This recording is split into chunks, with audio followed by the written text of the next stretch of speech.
Hello everyone. This is the game featuring the position that I already have shared on my YouTube shorts where the puzzle number 1 you can see. I have put a link on the description also. So yeah, let's just start with this game.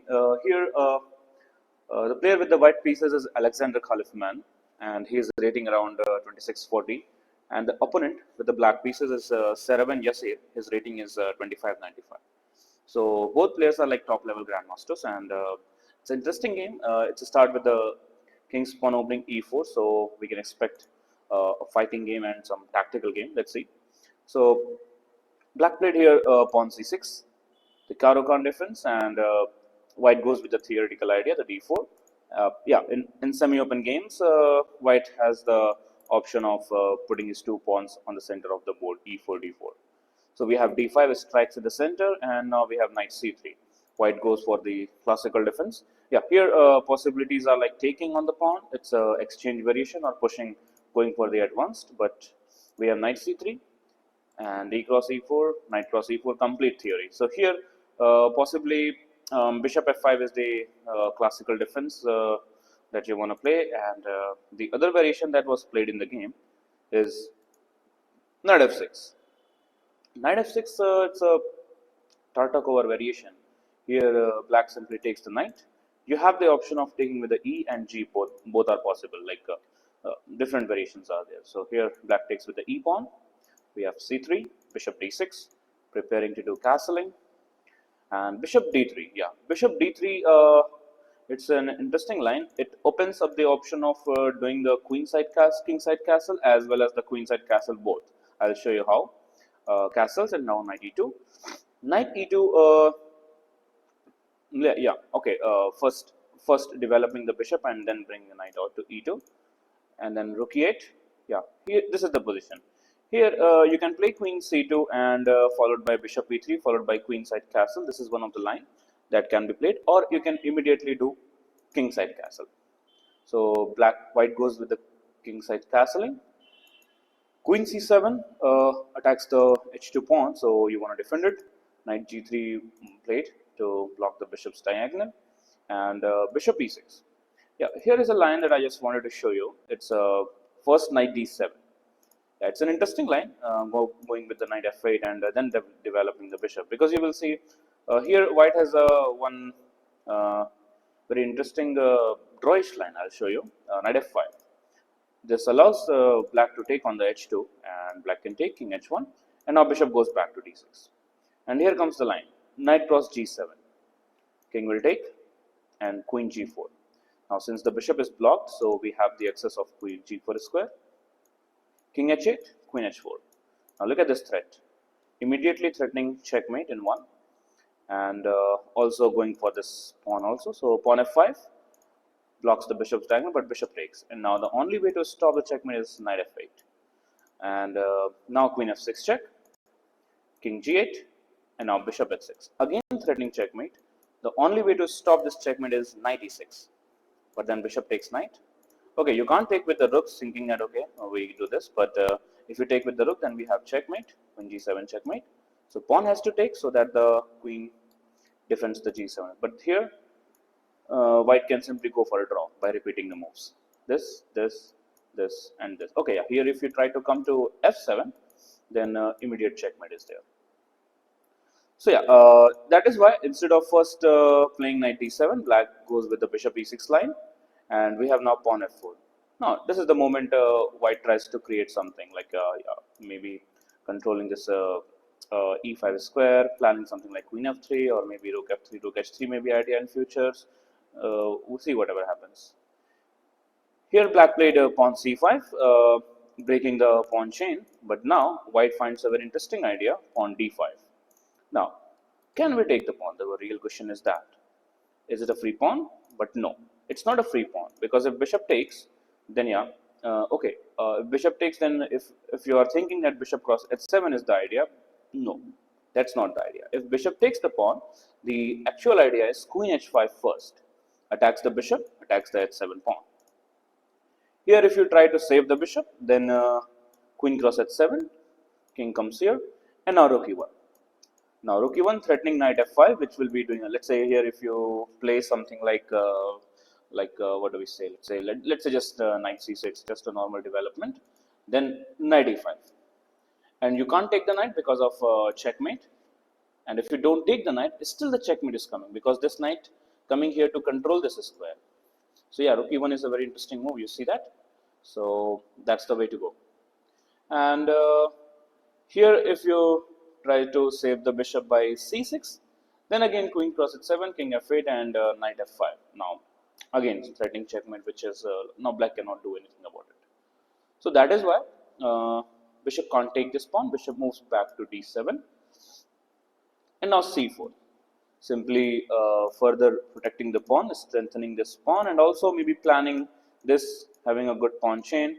And now look at this pawn. This pawn is really very disturbing element for black because it's controlling c6, which stops the knight's development. So black still has to figure out how he is going to take his pieces into the game. And if you see the white's pieces, they are doing pretty good.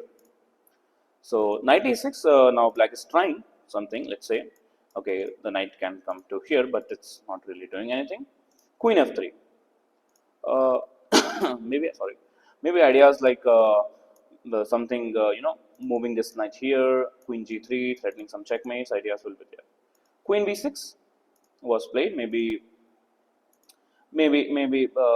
like pressurizing this pawn, and queen b6 is a good move actually, and it helps to this on the sixth rank. It will be controlling this. This queen will be controlling sixth rank. It's good for black only. So here we have b3. Now look at this massive pawn chain, and white is also now going to develop his bishop on this long diagonal. It's a good one. So yeah, so here bishop f8, protecting the g7 square, and also so that in future there will be no threats on the g7. Bishop b2 makes sense. Knight c7. Now you will see the knight c7 is like, okay, how you are going to use this knight? Question is that. Let's see how black do that. So we have bishop f5, offering a light square exchange. Bishop takes, knight takes back, and now rook e d8. Now you must be thinking, okay, isn't it an illogical move, moving your rook from open file to a closed file? How does it make sense? Okay, but yeah, the answer to that question is that this rook e d8 is the move. It is clearing up the e8 square for this knight to go, and once the knight goes here, it will be again working as a defensive piece for g7 square. So rook a e1, white brings also his last piece into the game again, taking this opportunity. Knight e8, and now queen h5. So yeah, this is the moment where black has to be very careful, and this is the this is the position where black actually do the mistake, and he gets into a forced checkmate sequence. Here it makes sense that why not go to g6, like it attacks the queen and knight at the same time. So it makes sense. But the thing is, like, yeah, okay, this is the only move that that helps black to survive this position. I'm not saying it's winning, because white has winning attacks all the time. So here knight h6 check will be the move, and if bishop takes, then again queen takes, and then again rook f3, rook h3 is coming. And if king comes to g7, then simple queen h4, and like, yeah, threats, maybe threats are like this. Bishop into f6 is coming, and it's a checkmate. So let's say if you play something like this, let's say, okay, for the moment the queen is guarding, so we can't really do about something about that. But still, rook f3 and rook h3 is always coming here. So yeah, that is the thing. So this makes sense. Like black should have gone g6, but the move that black played gives white the great initiative. He played queen a5. Maybe black's thought was something like this, that white is planning rook f3, rook h3, so why not to play queen a5 to attack on the rook. So now rook f3, rook h3 plan will not work, because after rook f3, black will have immediate attack, queen into e1. So now this is the position, and I wanted to try to find the winning sequence or the checkmate sequence here as the white pieces, and it is unstoppable. And you will see the reason why queen is better on b6 rather than on a6, a5.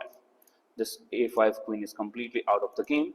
The b6 queen would have been doing something very like defense ideas are there for by that queen on b6. You will see the reason why.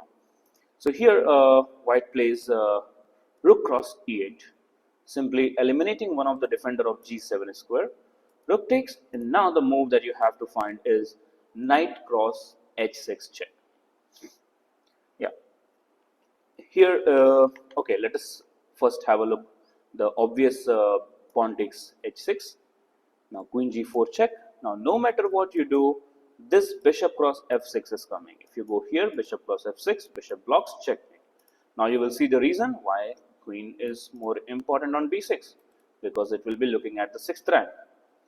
So yeah, and after this again, if bishop blocks, then still bishop takes f6 is coming, and it's an unstoppable mate. So yeah, and it would have been kinder for black if to allow the more spectacular like checkmate by going to h8. Now what is this, why I'm saying spectacular? Because queen takes f7 is the move, again giving up the knight. If you take the knight, then we have bishop takes f6 check, and then this is a mate. And if you think okay, let's not take the knight, let's defend against this checkmate, bishop to e7, then queen g8 checkmate. Now the most famous smothered mate is there on the board. So yeah, that is the thing. So after knight h6, pawn takes, queen g4, black simply resigns the position because there is nothing more to be done in this game. So yeah, that is the game, and you have seen what are the mistakes that black have done, and that what should have black done in positions like this. So yeah, that is it.